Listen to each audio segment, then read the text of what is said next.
The night it happened, the lake looked like a sheet of black glass under a thin crust of ice, quiet enough to make the whole town forget how dangerous December could be. 17-year-old Ethan had been there 100 times, skating, daring friends to race the shoreline, laughing like winter was just another level in a video game. But this time the ice didn't creak a warning. It didn't groan or splinter slowly.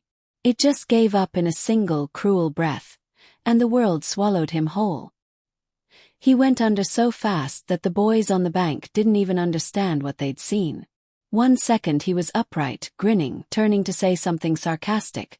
Then the next, only a jagged hole and a swirl of frigid water. The first scream didn't sound like panic. It sounded like disbelief. The second sounded like a prayer. And then Diesel moved. Diesel was a 200-pound Cane Corso with the kind of presence that made strangers cross sidewalks. But to Ethan he was family. The dog had grown up beside him, leaned his head against his leg during breakups, and stood guard at his bedroom door when nightmares were too embarrassing to admit. That night, Diesel was supposed to be asleep in the mudroom. Instead, he exploded out of the house like a cannon shot, claws skidding on the porch boards, breath cutting the air in white clouds. By the time the boys called 911, Diesel was already on the ice. He didn't run like a panicked animal. He moved with a terrifying, focused intelligence, low to the ground, spreading his weight, following the faint sound of cracking like he had studied it. The ice popped under him once, twice, but he didn't stop. At the edge of the hole he dropped his front half down, braced his hind legs, and barked into the water with a sound that jolted the entire shoreline. Then he jumped. The water was a knife. Swallowed Diesel too. For a split second, everyone thought they had lost both of them. But the Corso surfaced with a roar, the kind of sound you hear in nature documentaries when something refuses to die. He paddled hard, circling once, then dove again with a purpose that wasn't luck. When he came up this time, he had Ethan's jacket in his jaws. Not the sleeve, not a loose strap, the thick collar where he could pull without slipping.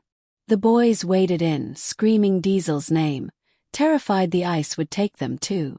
But Diesel did something almost unreal. He swam backward toward the hole, tugging Ethan with slow, grinding strength, keeping the boy's head angled above water as much as possible. The moment they reached the broken edge, 2 adults who had arrived from nearby houses dropped flat on the ice and reached in. They hauled Ethan out. He was heavy, waterlogged, eerily still.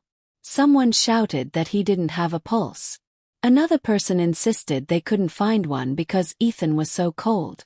The dispatcher on speakerphone kept their voices steady, instructing them to begin CPR. Hands trembled. Breath hitched.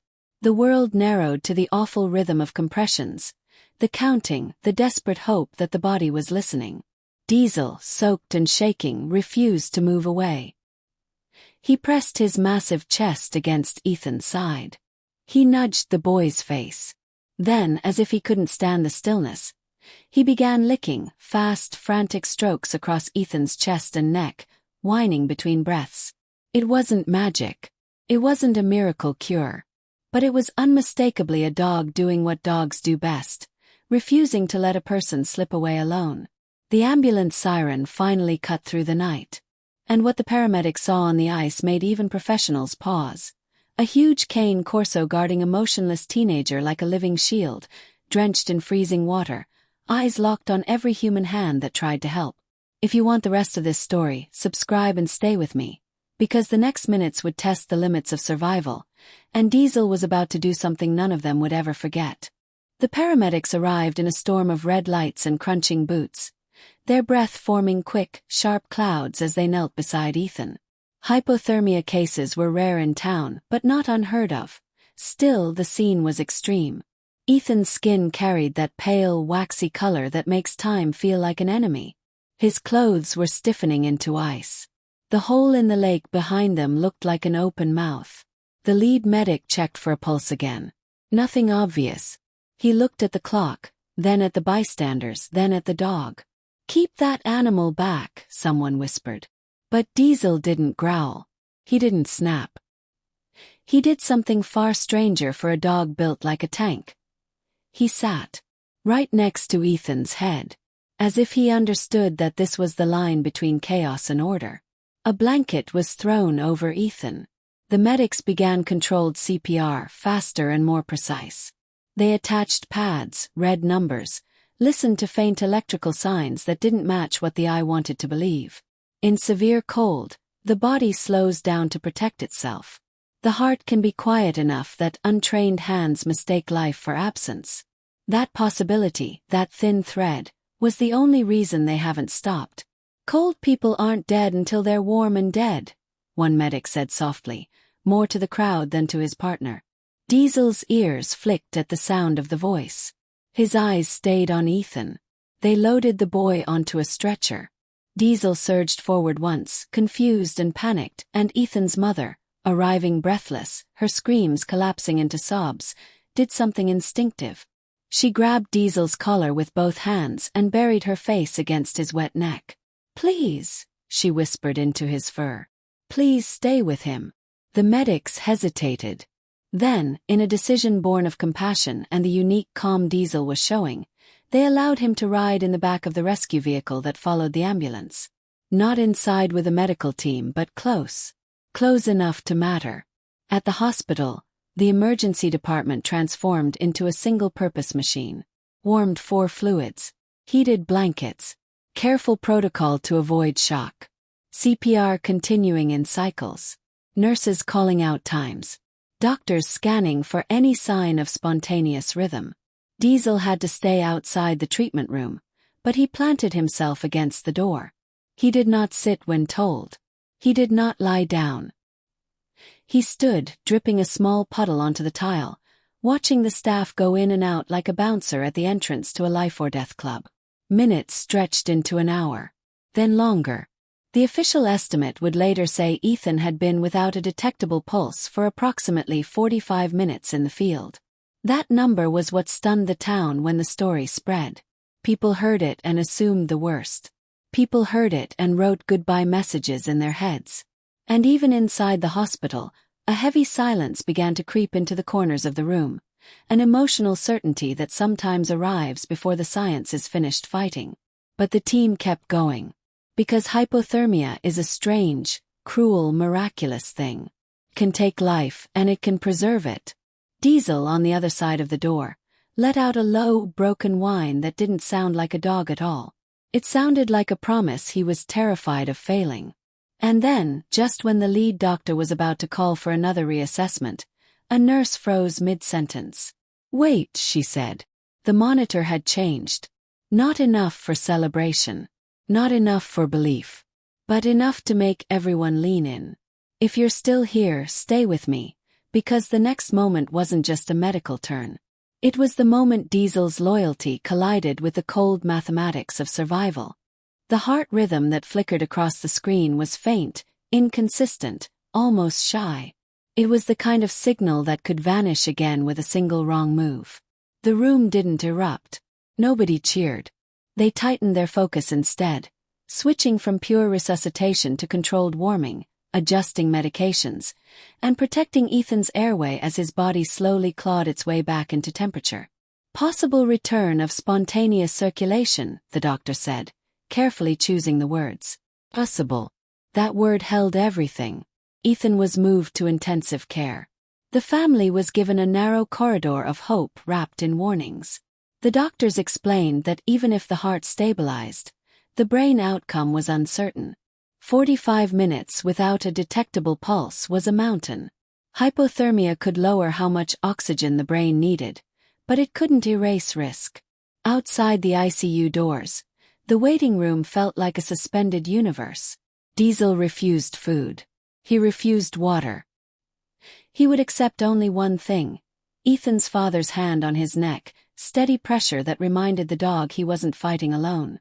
When the staff finally allowed a brief, controlled visit for family support, the nurse looked at Diesel, then at Ethan's mother. "We can't bring him in," she said gently. "But you can stand by the glass." So they did. Ethan lay motionless, tubes and wires mapping the fragile geography of survival. His chest rose mechanically under the ventilator. The beep of the monitor was the only rhythm that mattered. Diesel stepped up to the window. He stared. Then he pressed his forehead to the glass. A small act, but the weight of it nearly broke everyone watching. That night, the town's rumor mill began to shape the story into something simpler than reality. People said Diesel licked him back to life. People said the dog performed CPR. It was a beautiful image, this giant guardian refusing death with nothing but devotion.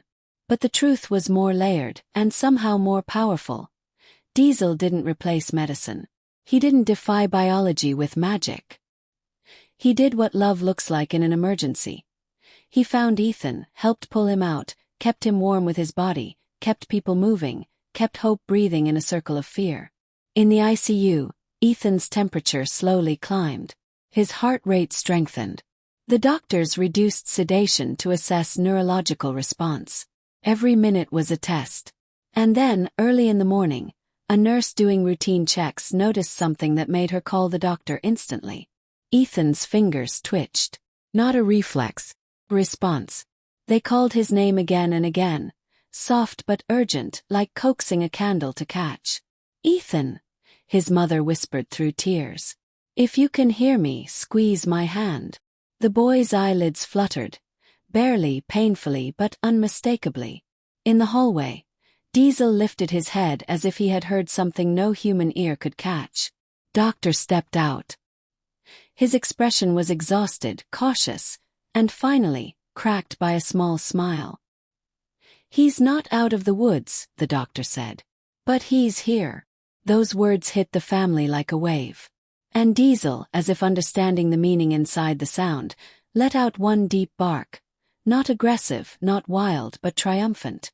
If you've ever wondered what loyalty looks like at its absolute limit, you're about to see it.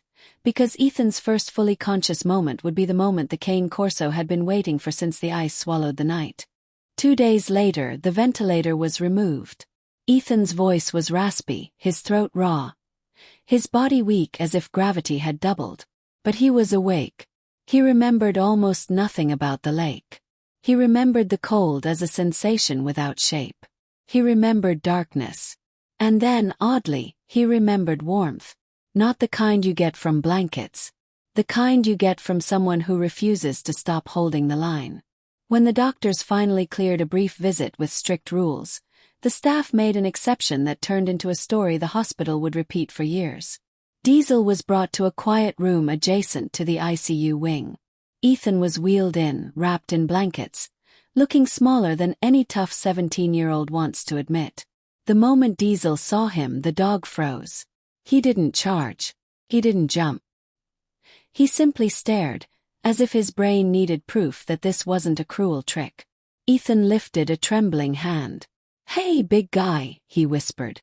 Diesel crossed the room in 3 slow steps and collapsed his head into Ethan's lap with a sound halfway between a sigh and a sob. His entire body shook. Ethan's mother covered her mouth, overwhelmed by the simple fact that a creature built for protection was showing grief like a human being. Ethan buried his fingers in Diesel's fur.